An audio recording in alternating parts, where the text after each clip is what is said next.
Magandang araw! Narito na po ang pinakabagong weather update mula sa Istoryahe Info TV para sa araw na ito, Tuesday, December 24, 2024.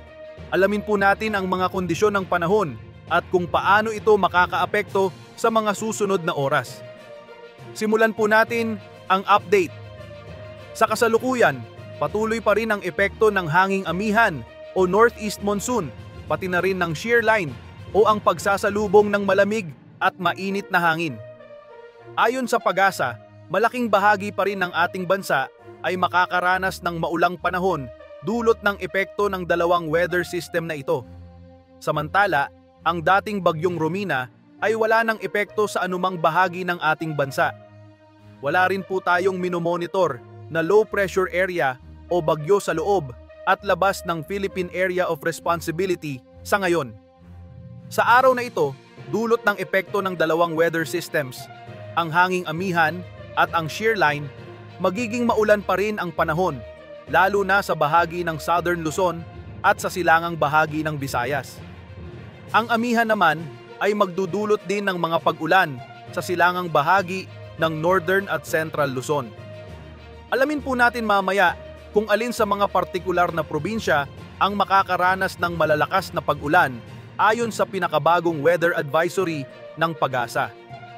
Inaasahan din po natin na hanggang sa darating na Pasko ay magpapatuloy ang epekto ng shear line, pati na rin ng amihan. Kaya sa susunod na 2 araw, inaasahan po ang mga pag-ulan dulot ng mga weather systems na ito.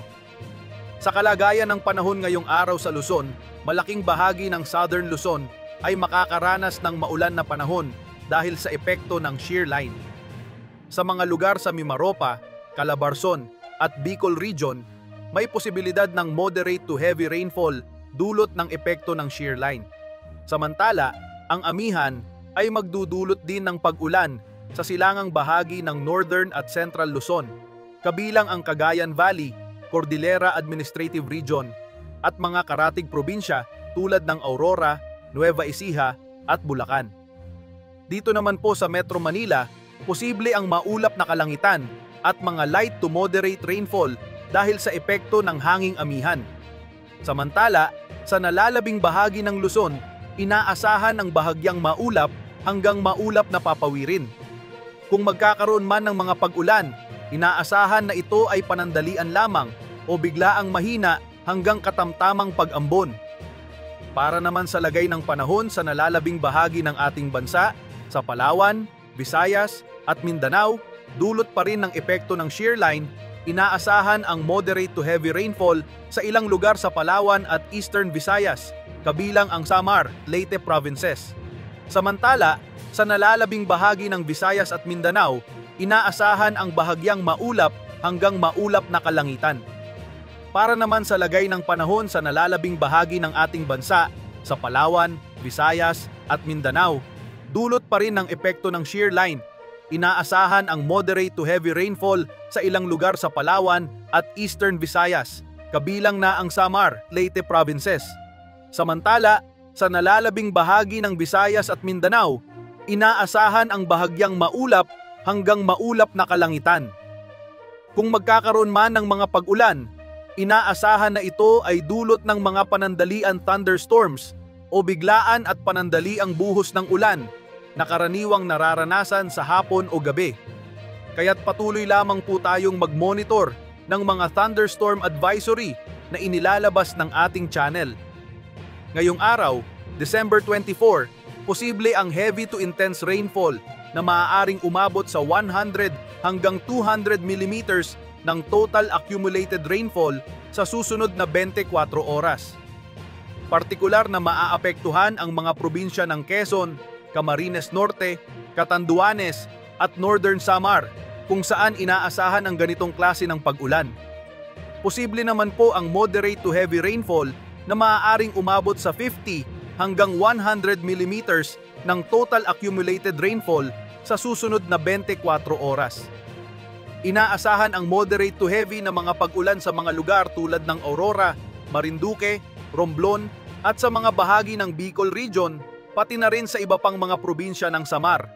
Kaya't magdoble ingat po tayo, lalo na sa mga kababayan natin sa mga nabanggit na probinsya dahil posible ang mga pagbaha o pagguho ng lupa, lalo na sa mga flood-prone at hazard-prone areas. Bukas po, sa darating na Pasko, magpapatuloy pa rin ang epekto ng shear line at magdudulot ito ng malalakas na pag-ulan, lalo na sa bahagi ng Southern Luzon. Posible po ang heavy to intense rainfall bukas sa Aurora, Quezon, Camarines Provinces at Catanduanes. Samantala, posible rin po ang moderate to heavy rainfall bukas sa Isabela, Nueva Ecija, Bulacan, Rizal, Laguna at dito sa Metro Manila. Sa Marinduque, Romblon at sa mga natitirang bahagi ng Bicol Region, pati na rin po sa Northern at Eastern Samar, posible rin ang moderate to heavy rainfall. Inaasahan po natin na magpapatuloy ang malalakas na pag-ulan sa mga nabanggit na probinsya hanggang bukas ng Pasko. Kaya't doble ingat po sa ating mga kababayan, lalo na sa mga nagsisiuwian na sa kani-kanilang mga probinsya. Para naman po sa mga babala at mataas na pag-alon, may nakataas po tayong gill warning sa baybaying dagat ng Ilocos Norte, pati na rin sa northern at eastern coasts ng Polillo Islands sa Quezon at sa northern at eastern coasts ng Catanduanes.